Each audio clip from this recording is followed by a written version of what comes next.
Nous sommes lundi, c'est l'heure des informations sur la télévision de la famille. Il est vivant, l'agneau immolé pour le salut du monde est vivant et sa résurrection a été célébrée ce dimanche à travers le monde entier. Les échos donc de la célébration de Pâques à l'église de la mission apostolique de Karpala pour vous dans cette édition. Mesdames, Mesdemoiselles, Messieurs, bonsoir. Merci de vous informer sur la télévision de la famille. Les fidèles chrétiens ont célébré ce dimanche 4 avril la fête de Pâques, une célébration qui symbolise la résurrection de Christ, sa victoire sur le péché et la mort. À l'occasion donc, nos reporters Gédon Tapsova et Odette Zongena ont communié avec les fidèles du temple Shalom de la mission apostolique de Karpala. L'ambiance pour vous dans ce élément. Les chrétiens du monde entier célèbrent ce 4 avril 2021 la victoire de Christ sur la mort et sur le péché. Les fidèles du temple d'adoration Shalom de la mission apostolique Sisa Karpala ne sont pas restés en marge de cette commémoration. Ils ont pris d'assaut l'église, manifestant ainsi leur joie, leur allégresse et leur amour ressuscité qui a délivré les hommes, les femmes, les personnes âgées, les adultes, les jeunes, les enfants, pour dire en un mot toute l'humanité. La louange et l'adoration occupent une place de choix dans le chronogramme du culte du jour. Les différents groupes ont fait montre de leurs talents musicaux dont les effets produisent ces résultats.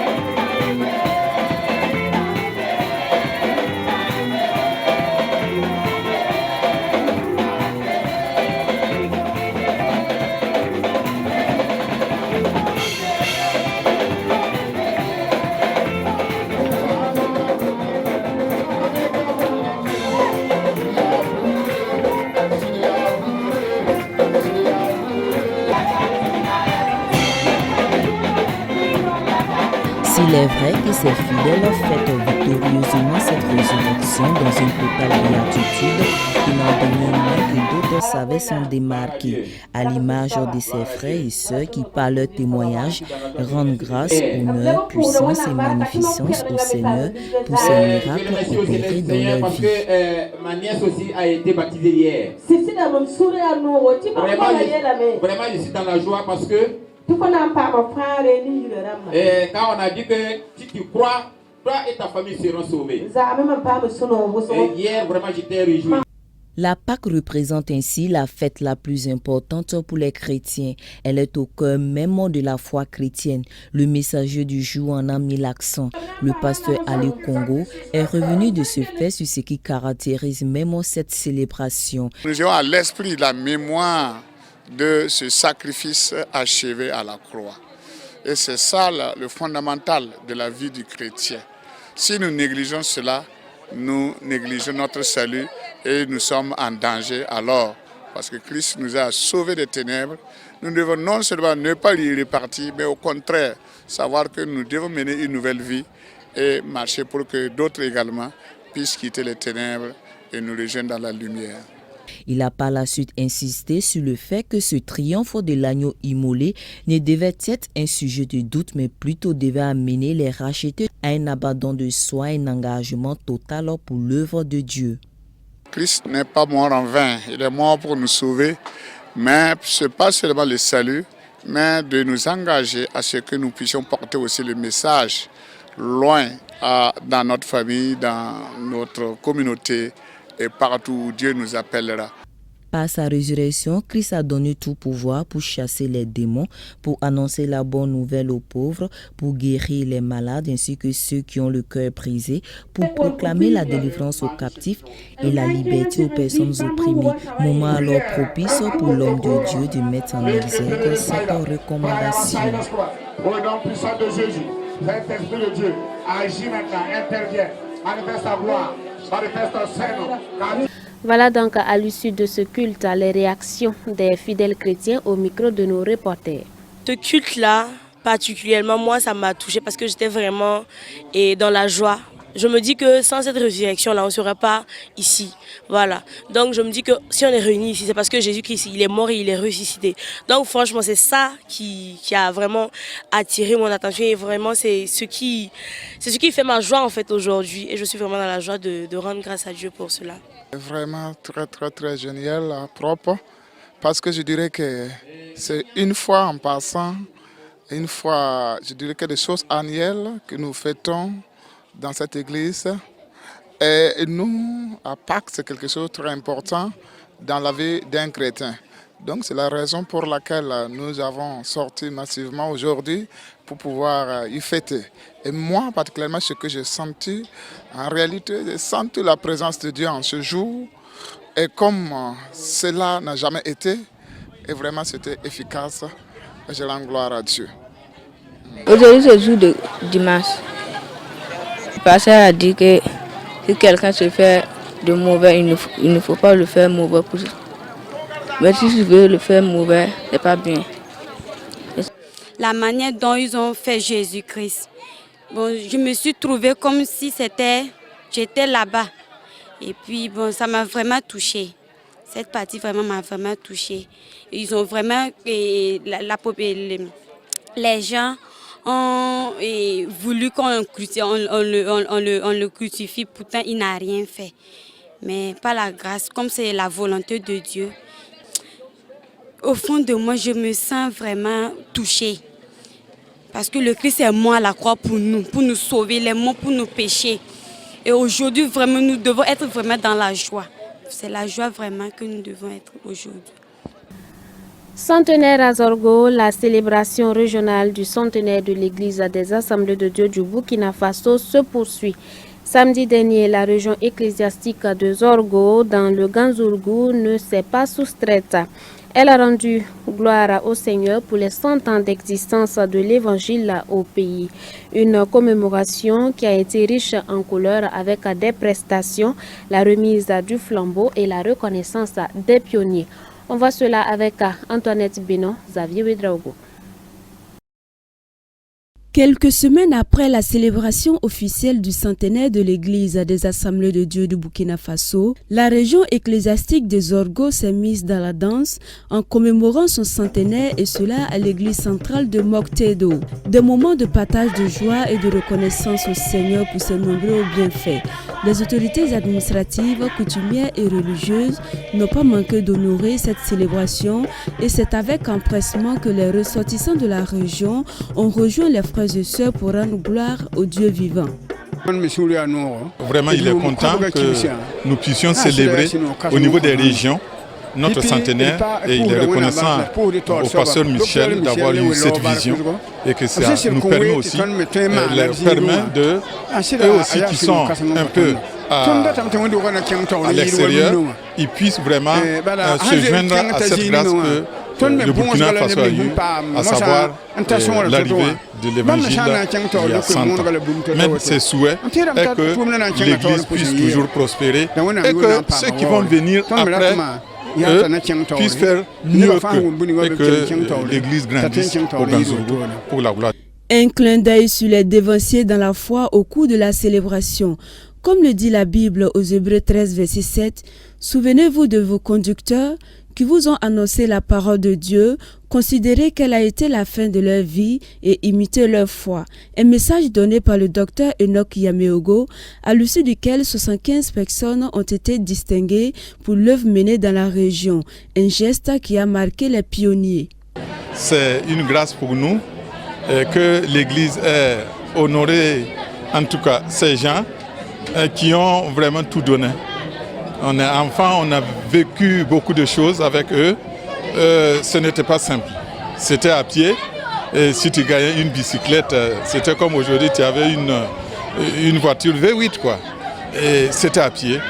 Ils portaient tout par la tête. C'était un peu difficile, mais ils ont tenu bon. Et aujourd'hui, c'est une joie pour nous de recevoir cet hommage. Autre temps fort qui a marqué cette commémoration, c'est la remise de flambeaux aux enfants. Ils ont été responsabilisés à propager l'évangile dans la région et ailleurs.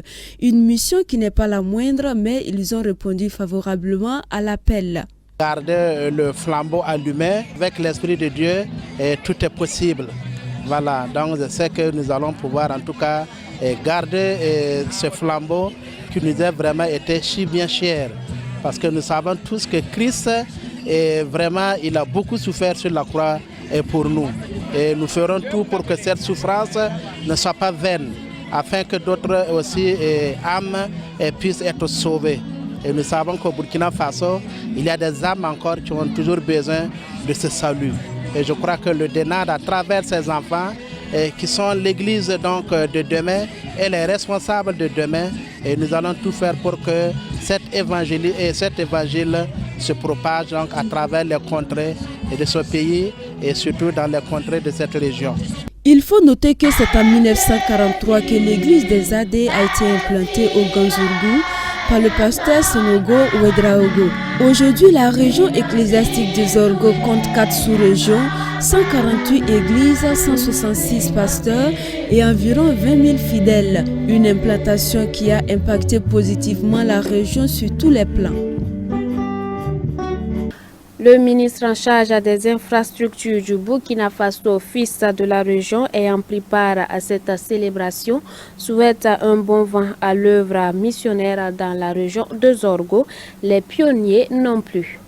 C'est d'abord un très grand honneur pour nous d'avoir été invités à la commémoration du centenaire de l'Église des Assemblées de Dieu de la région donc du Ganzourgou. Nous sommes fiers de cette église. Nous avons été témoins de toutes les grâces que le Seigneur a données à cette église. Nous avons été témoins de la reconnaissance des fils de l'église d'aujourd'hui au Père fondateur. Et je me rappelle de la célébration de ce centenaire à Ouagadougou qui a connu la présence du président Roch-Marc Christian Kaboré, preuve s'il en est encore besoin, que notre gouvernement est attaché à la laïcité et en même temps à l'expression libre de la foi de tous les croyants. Je souhaite que l'Église des Assemblées de Dieu au Burkina Faso continue de grandir, continue de servir dans le milieu qui l'accueille, être également vecteur de la cohésion, vecteur de la paix, vecteur de l'harmonie entre tous les enfants de Dieu. C'est beaucoup d'honneur pour nous. Nous avons été étonnés aujourd'hui d'être distingués parce qu'on ne savait pas que les actions que nous posions, c'était des actions assez visibles. Donc nous sommes très émus et puis on profite de l'occasion pour dire merci aux premiers responsables de l'Église, des AD, qui ont pensé que l'action que nous avons posée, c'est une action salvatrice et nous en sommes fiers. C'est un acte de reconnaissance qui le recevra davantage même au ciel. Parce que là, c'est ce que les fidèles, les croyants ont remarqué de par sa connaissance de son dévouement pour l'évangélisation au Burkina et à travers tous les villages. Et nous voyons tout ce qui s'est passé ici. Nous ne pouvons que rendre gloire au Seigneur, que l'église de Ganzourgou se mette davantage. Parce qu'il a aimé évangéliser. Et il aimait dire aussi que le moisson est là, il faut des ouvriers pour aller. Alors donc je souhaite que les jeunes se donnent et acceptent la vocation et deviennent des pasteurs. Parce qu'on a toujours des villages qui nous entourent, qui n'ont pas encore d'église, ils n'ont pas de pasteurs. C'est bien de donner le flambeau aux enfants, mais maintenant à nous, les parents, de vraiment les pousser, de les enseigner, d'abord par notre exemple et maintenant par la parole de Dieu et la prière. Mais ce que je voudrais juste dire, c'est à l'endroit des pasteurs. Vous savez, si vous prenez le Britannique militaire, ou bien vous prenez l'armée, ou bien la gendarmerie, il y a beaucoup d'enfants, d'anciens gendarmes, ou bien d'anciens militaires.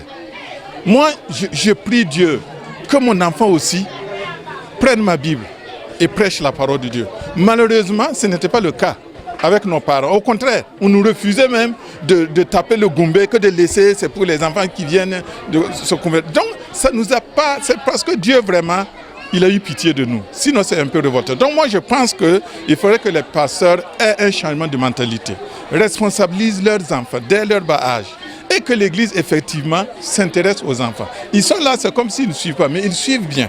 Et si nous misons sur nos enfants avec des bons exemples, en leur enseignant la parole de Dieu, je pense que la relève sera assurée.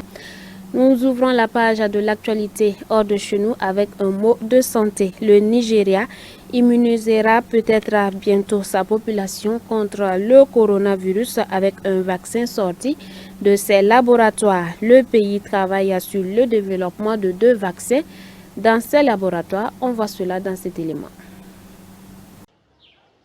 Le Nigeria immunisera peut-être bientôt sa population contre le coronavirus avec un vaccin sorti de ses laboratoires. Le pays travaille sur le développement de 2 vaccins contre la Covid-19 en effet. C'est Boss Mustafa, le patron de la task force contre la pandémie dans ce pays ouest africain, qui a annoncé l'information. Le Nigeria a mis la main au porte-monnaie. Le géant ouest africain a ordonné en janvier la mobilisation de 25 millions de dollars dans cette perspective. Abuja n'exclut pas aussi de produire des vaccins sous licence, à l'image de l'Inde pour AstraZeneca. L'idée pour le pays est de tenir son pari, vacciner 140 de ses 200 millions d'habitants. Pour l'heure, le Nigeria n'a encore reçu que 3,92 millions de doses de vaccins AstraZeneca de l'initiative COVAX. Le pays a déjà enregistré environ 163 000 cas de coronavirus pour 258 décès depuis le début de la pandémie. Et pendant ce temps, en Israël, les populations sont de plus en plus nombreuses à délaisser leurs masques. Dans les rues, les Israéliens sont de plus en plus nombreux à délaisser leurs masques. Une liberté qui pourrait bientôt être approuvée par les autorités. Dimanche soir, l'équipe en charge de la lutte contre le Covid-19 s'est réunie pour sujet le système éducatif et l'obligation de porter un masque dans les espaces publics. La plupart des personnes présentes ont recommandé d'annuler l'obligation de porter un masque en extérieur, exception faite lors des rassemblements de masse. Fervent défenseur de cette nouvelle liberté, le coordinateur en charge de la lutte contre le Covid-19, Arman H, souligne qu'il n'y a plus de justification épidémiologique à cette restriction. Face à lui, le directeur général du ministère de la Santé, Rezi Lévy, et la chef des services de santé publique, Sharon El-Reprice. Tous deux préfèrent attendre. Ils craignent que le retrait des masques en plein air n'encourage les Israéliens à ne plus en porter dans les espaces clos. Malgré tout, les forces de l'ordre ont reçu l'ordre de ne plus verbaliser les Israéliens sans masque, mais de se concentrer sur le respect de l'obligation d'isolement imposée aux personnes qui reviennent de l'étranger. Après le port du masque, l'équipe a abordé la question du système éducatif. Dans le cadre d'un programme pilote, pour le moment, le système de capsule a été annulé pour les élèves de CE2. Les cours de première et terminale en présentiel peuvent également reprendre avec la totalité des élèves si 90% d'entre eux détiennent le passeport vert. Si le système de capsule est maintenu dans de nombreuses classes, il devrait être progressivement levé. À l'aube du premier jour de la semaine, alors que les 2 maris se rendaient au sépulcre de Jésus pour embaumer son corps, un ange du Seigneur leur apparut devant la tombe et dit « Il n'est point ici, il est ressuscité comme il avait dit. Sachons une chose, tout ce que Jésus dit s'accomplit toujours. Il nous a sauvés à travers la croix. Notre part est de présenter aujourd'hui Jésus, crucifié, enseveli, ressuscité et glorifié au monde entier. Au nom de la télévision de la famille, nous vous souhaitons une excellente fête de Pâques. Recevons Christ crucifié, ressuscité chez nous, dans nos familles et dans nos cœurs. Bonsoir chez vous. Merci à vous qui nous avez reçus depuis le Grand Zourgo.